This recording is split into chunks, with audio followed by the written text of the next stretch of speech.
Distinguished guests, ladies and gentlemen, dear friends and colleagues, my warmest greetings from Brussels and apologies that I cannot be in Budapest. But I'm delighted that some of my colleagues are joining you there today, and that NATO is supporting these important talks together with our partner, the Equilibrium Institute. During these 2 days, you will discuss some of the greatest challenges to our security, and there are many of them. Over the last decade, our security environment has changed profoundly. Russia has brought war back to Europe on a massive scale, starting the largest land war on our continent since 1945, and inflicting indiscriminate death and destruction on Ukrainian men, women, and children. At the same time, it is carrying out a campaign of hostile actions against NATO countries, including cyber attacks, sabotage, and disinformation. China's coercive policies challenge our security, interests, and values, and other overlapping challenges abound, from terrorism to disruptive technologies, to climate change and cyber attacks. We do not have the luxury to choose which of these to tackle. We must be ready, willing, and able to face them all.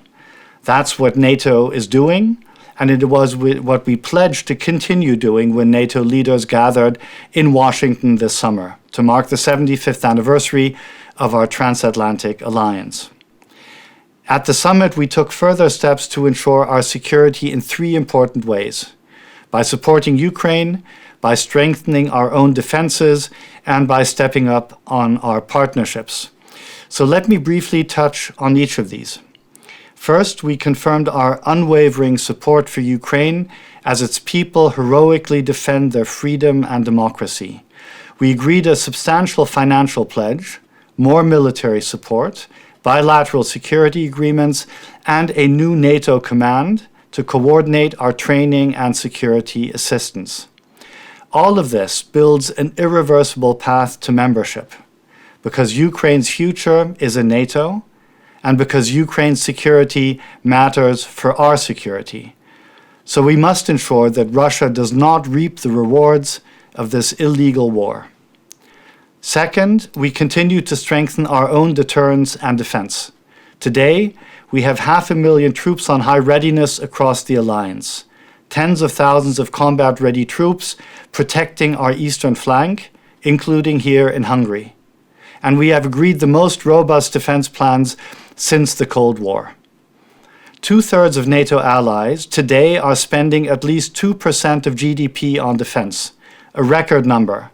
And we adopted a new defense industrial pledge to ensure we have the conventional and the cutting-edge capabilities to keep every ally safe.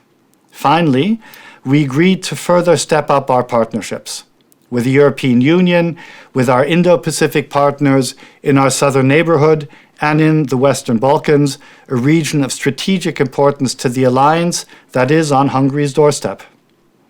NATO's presence in the Balkans remains critical. In Kosovo, KFOR will continue to maintain a safe and secure environment.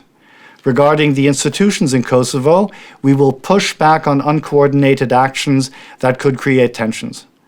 And in our contacts with Belgrade, we will insist on full accountability for the acts of violence in Banska in September of last year, and for the attacks on KFOR troops last May, during which 19 soldiers from Hungary were injured, some of them in life-changing ways. In Bosnia, we will not accept the emergence of a security vacuum, and we will continue to work closely with the European Union. Protecting our interests in an increasingly complex world is not something any single country can do alone. Security is a team sport. Hungary is an important part of that team within our transatlantic alliance. You host one of our 8 multinational battle groups. You support NATO's peacekeeping mission in Kosovo. You command the EU's mission in Bosnia and Herzegovina. And you spend more than 2% of GDP on defense.